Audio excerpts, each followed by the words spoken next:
안녕하세요, 여러분. 부의 인사이트입니다. 부자가 되는 건 복잡한 지식이 아니라 단 하나의 질문에서 시작됩니다.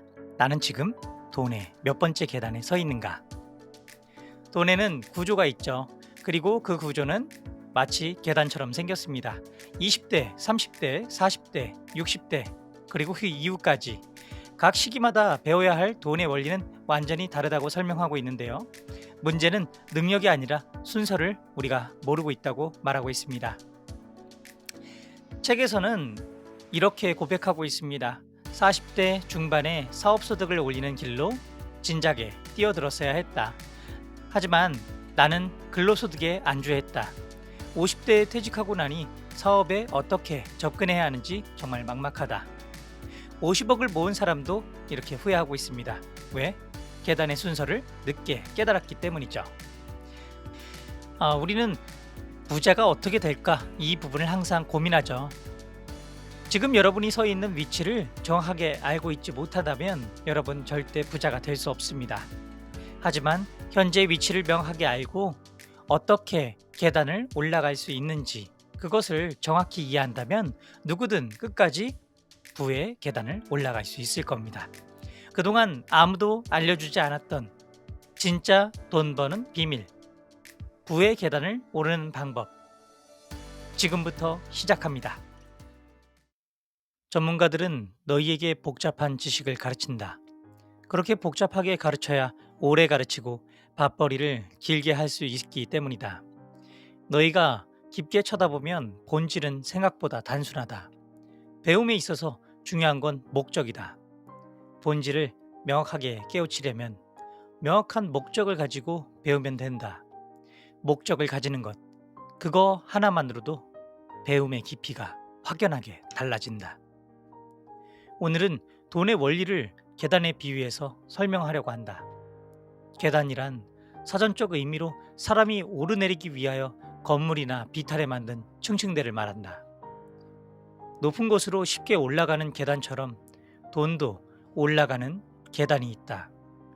그 순서대로 올라가야 부의 스카이 라운지에 다다를 수 있다. 너도 돈의 계단을 밟아가는 과정을 알아야 한다. 돈의 계단은 나이에 따라 배우고 익히는 실천 과제가 달라진다. 나이별로 각기 다른 돈의 계단을 배우는 시간이다. 사람들에게 돈은 4개의 계단으로 구성되어 있다. 돈을 4계단으로 나누는 기준은 사람의 생애 주기이다. 사람의 인생은 아동기, 청년기, 장년기, 노년기로 나뉜다. 그 시기별로 돈의 계단이 따로 있다. 보통 생애 주기는 인간의 연령대별로 구분하나 나는 인간의 경제 생활로 구분해야겠다. 아동기는 돈을 벌지 않고 소비만 하는 시기, 청년기는 근로소득을 버는 시기, 장년기는 사업소득을 버는 시기, 노년기는 자본소득을 성취한 시기이다. 순서대로 차근차근 이해해가는 것이 왕도이다. 결코 딱딱한 이론처럼 어려운 것이 아니다. 편안한 마음으로 따라오고 대신에 집중하도록 해라. 첫째, 아동기는 돈의 소비 원리를 깨우치는 시기이다. 이 시기는 사회에 진출하기 전 단계에 해당한다. 즉, 출생부터 20대 중반까지의 기간이다. 이 시기는 돈을 버는 원리를 배우는 것이 아니다. 돈을 쓰는 원리, 소비의 원리를 배우는 시기다. 부자는 돈을 버는 법보다 쓰는 법을 아는 사람들이다. 아들아, 돈을 버는 법보다 쓰는 법이 중요하다. 이 시기에 쓰는 법을 제대로 배우지 못하면 평생 돈 쓰는 법을 배우지 못한다. 3살 버릇 80까지 간다고 한 번 잘못 들인 습관은 바꾸기가 어렵다. 처음부터 제대로 배워서 좋은 습관을 들이도록 해야 한다. 돈을 쓰는 법을 통해서 사실은 기초적인 돈의 원리를 배우고 훈련하는 것이다. 이 시기에 돈의 기본이 되는 소비 원리가 무엇인지 탄탄하게 배워야 한다. 소비 속 기본 원리는 소득 속 기본 원리와 일맥상통한다. 그러니 돈을 쓰는 법을 탄탄히 배우면 돈 버는 법도 자연스럽게 터득하게 된다. 그래서 돈의 고수인 유대인은 어릴 적부터 돈 쓰는 법을 체계적으로 가르친다. 아버지가 너희 어릴 적에 소비를 잘 가르쳐주지 못한 듯해 이렇게 경제 공부하는 방법을 글로 남겨둔 것이다. 둘째, 청년기는 근로소득에 집중하는 시기이다. 이 시기는 20대부터 40대 중반까지이다. 청년기에 비로소 돈 버는 원리를 처음으로 배운다. 아동기에 돈 쓰는 법을 탄탄하게 익히면 돈을 버는 법의 기초적인 토대는 자연스럽게 형성된다. 돈을 버는 방법은 처음에는 근로소득부터 시작한다. 이 시기에 고정적인 월급으로 종잣돈 모으는 원리를 깨우쳐야 적은 돈이 쌓여 큰 돈이 되는 원리를 배울 수 있다. 청년기에는 철저하게 근로소득의 원리에 대해서 익혀두어야 한다. 왜냐하면 이 근로소득을 통해서 사실은 사업소득을 배우는 시기이기 때문이다. 근로소득은 사업소득의 뿌리가 된다. 직장 생활하면서 노동에 치여서 자기가 몸담은 사업이 어떤 원리로 돈을 버는지조차 깨우치지 못하는 경우가 많다. 사업소득의 기초 원리를 배울 기회를 놓친 것이다. 너는 근로소득을 버는 순간에 사업소득의 원리를 깨우치도록 해야 한다. 아버지는 직장이란 돈 받고 배우는 학교라고 생각한다. 학교가 돈 내고 배우는 공간이라면 직장은 돈 받고 배울 수 있는 공간이다. 힘이 조금 든다고 요령 피우지 말도록 해야 한다. 돈 받고 배움을 가지는 곳이 직장이다. 이 시기에 근로소득의 원리를 깨우쳐야 40대 중반 이후 비로소 사업에 뛰어들 수 있다. 셋째, 장년기는 사업소득에 집중하는 시기이다. 이 시기는 40대 중반부터 60대 중반까지이다. 직장에서 익힌 노동의 기본 원리를 통해 비로소 사업을 펼쳐나가는 시기다. 아동기의 소비의 원리, 청년기에 근로소득의 원리를 탄탄하게 배운 사람이 뛰어들어야 성공한다. 기초가 탄탄하지 못한 상태에서 뛰어드는 건 위험하다. 이 시기는 가장 위험한 때이고 그래서 가장 수입이 높을 때이기도 하다. 이때 명심할 것은 자기 자본만 가지고 생계형 창업을 하는 것은 매우 위험하다.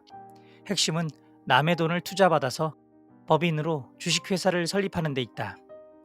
이 시기가 가장 파란만장하고 격동적인 돈의 계단이다. 이 아버지는 바로 그 계단 앞에 있다. 준비가 철저하지 못한 것이 아버지는 조금 후회된다. 좀 더 일찍 돈의 계단 원리를 깨닫지 못한 것이 후회된다. 또한 약간 늦었다고 생각하는 것도 걱정이다. 40대 중반에 사업소득을 버는 길로 뛰어드는 것이 현명했다. 아버지는 더욱 오랫동안 근로소득에 안주했다. 그러다가 사업을 제대로 익히지도 못한 채 50대에 퇴직했다. 솔직히 지금 사업에 어떻게 접근해야 하는지 막막하다. 아들아, 너는 근로소득을 버는 시기에 꼭 사업소득을 준비해 두어야 한다. 아버지처럼 후회하지 말고 사업소득을 올릴 준비를 단단히 해야 한다. 넷째, 노년기는 자본소득에 집중하는 시기이다. 60대 후반부터 무덤으로 들어가는 그날까지이다. 이 시기는 자본소득의 시기다. 아들아, 사람의 몸과 뇌는 노화한다. 이것은 자연의 원리이다. 어쩔 수 없다. 그 사실을 받아들이고 몸과 뇌의 수준에 맞추어 노년의 삶을 살아가야 한다. 그래서 노년기에는 지나치게 몸을 쓰거나 머리를 쓰는 것이 자칫 화를 부른다. 몸과 머리가 아니라 돈이 힘을 쓰는 시기다. 그래서 돈이 있어야 한다. 노년기는 자본소득의 시기다. 자본소득을 토대로 좀 더 여유롭고 평안한 삶을 살아가는 시기다. 돈을 버는 건 돈에게 맡기고 산으로 강으로 풍경 속에서 삶의 진정한 의미를 즐겨야 한다.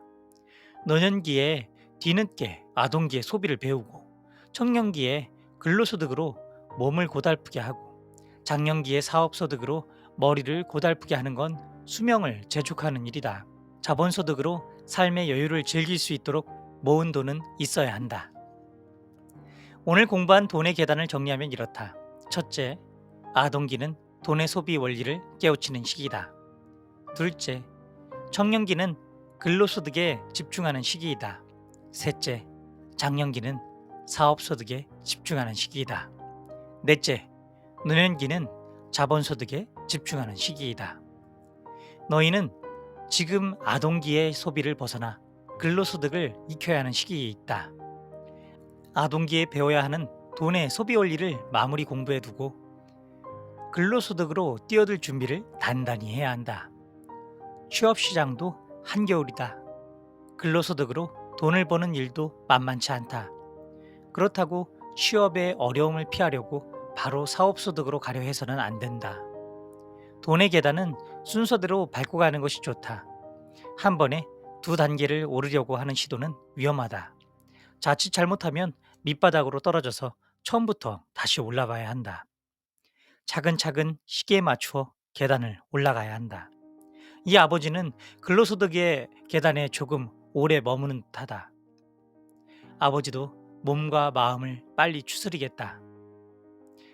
지금부터 사업소득의 계단을 딛고 올라서야겠다. 너희도 앞에 놓인 계단을 잘 밟고 올라서야 한다. 넘어지지 않는 것이 무엇보다 중요하다. 여러분 잘 들으셨나요? 돈 공부는 어렵지 않습니다. 단지 순서를 모르면 어려워 보일 뿐이죠.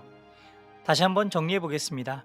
아동기, 출생부터 20대 중반까지 소비의 원리를 깨우치는 시기입니다.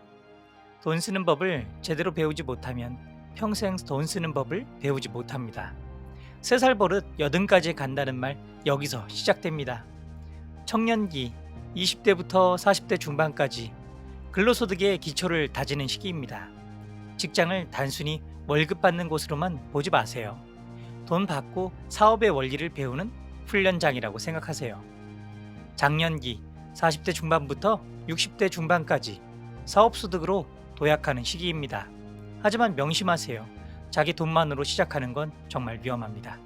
남의 돈을 투자받아 법인을 설립하는 것, 이것이 책에서는 핵심이라고 말하고 있어요. 노년기, 60대 후반 이후 자본소득으로 인생을 완성하는 시기입니다. 이때는 돈을 버는 걸 돈에게 맡기고 산으로 강으로 풍경 속에서 삶의 진정한 의미를 즐겨야 한다고 책에서 말하고 있습니다. 당신이 어느 계단에 있든 중요한 건 지금 있는 당신의 그 계단을 정확히 밟고 서 있는 겁니다. 서두르지 않는 것, 그리고 남을 절대 부러워하지 않는 것. 한 칸씩 한 칸씩, 하지만 확실하게 올라가는 것. 책의 마지막에서는 이렇게 말합니다. 너희도 앞에 놓인 계단을 잘 밟고 올라서야 한다. 넘어지지 않는 것이 무엇보다 중요하다. 사랑한다, 아들아. 이렇게요. 여러분, 잊지 마세요. 당신은 지금 부자가 되기 위한 계단 위에 이미 서 있습니다. 여러분은 이미 시작한 것입니다. 오늘의 영상이 그 첫걸음에 작은 불을 켤 수 있었다면 정말 기쁠 것 같아요. 당신은 지금 어느 계단에 서 있나요? 그리고 다음 계단을 오르기 위해 무엇을 준비하고 있나요? 댓글로 당신의 이야기를 들려주세요. 오늘 부의 인사이트는 정선용 님이 지은 아들아, 돈 공부해야 한다 중에서 부의 계단에 대해서 다뤄보았습니다. 다음 영상에서 더 강력한 부의 인사이트로 찾아뵙겠습니다. 지금까지 부의 인사이트였습니다. 감사합니다.